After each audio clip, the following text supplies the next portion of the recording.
প্রাকৃতিক সৌন্দর্যে লীলাভূমি পর্যটন নগরী খ্যাত বান্দরবান জেলা আজ অবৈধ ইটভাটা দখলে। সবুজ পাহাড়ের বুক চিরে গড়ে উঠছে একের পর এক ইটভাটা। কোথাও পাহাড়ের ঢালে, কোথাও শিক্ষা প্রতিষ্ঠানের ঠিক পাশেই জ্বলছে ইটভাটার চুল্লি।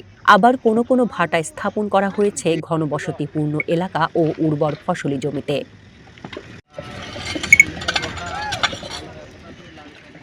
এদিকে পাহাড়ে ইটভাটা পরিচালনায় প্রশাসনের নিষেধাজ্ঞা থাকলেও মানা হচ্ছে না কোনো নিয়মনীতি।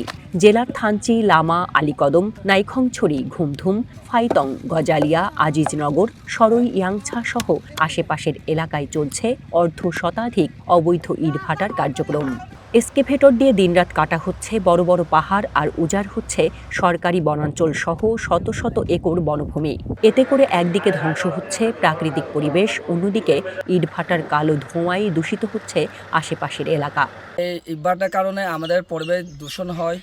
তারপরে স্কুলের যারা ছাত্রছাত্রী আছে স্কুলে আসার এখানে ধুলো বালুর আবার কাদার মাটি বর্ষাকালে অনেকগুলো এখানে জায়গাগুলোর রাস্তাঘাট নষ্ট হয়ে যায়। ফলমূল ভালোভাবে উঠতেছে না, শাকসবজি ঠিক মতো হচ্ছে না। অবশ্যই বন্ধ করার প্রয়োজন বলে মনে করি। অনেক ক্ষতি হচ্ছে, এখানে পরিবেশ ক্ষতি হচ্ছে, গাছপালা ক্ষতি হচ্ছে।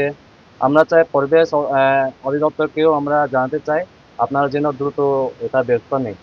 সরকার আইন থাকলে আইন ব্যবস্থা নেন না, আমি দেখাতে নেন না, কিন্তু আইনকে মানে না মানে তারা সরকার আইনকে দিতে পারবো, এটাই একটা প্রশ্ন।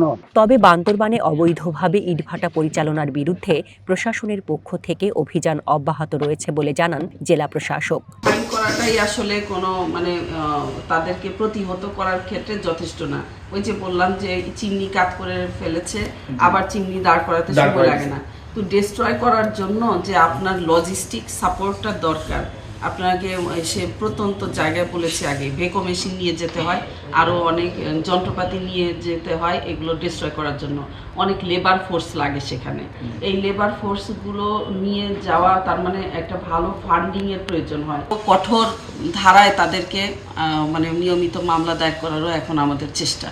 প্রতিটি ইটভাটায় দৈনিক পোড়ানো হয় 25 থেকে 30 মণ কাঠ। সে হিসেবে গড়ে প্রতিদিন কয়েক লক্ষ ঘনফুট কাঠ পোড়ানো হচ্ছে এসব ইটভাটায়। তাই শুধুমাত্র জরিমানা দিয়ে নয়, বরং প্রাকৃতিক পরিবেশ রক্ষায় ইটভাটা বন্ধে প্রশাসনের কঠোর হস্তক্ষেপ চান স্থানীয়রা।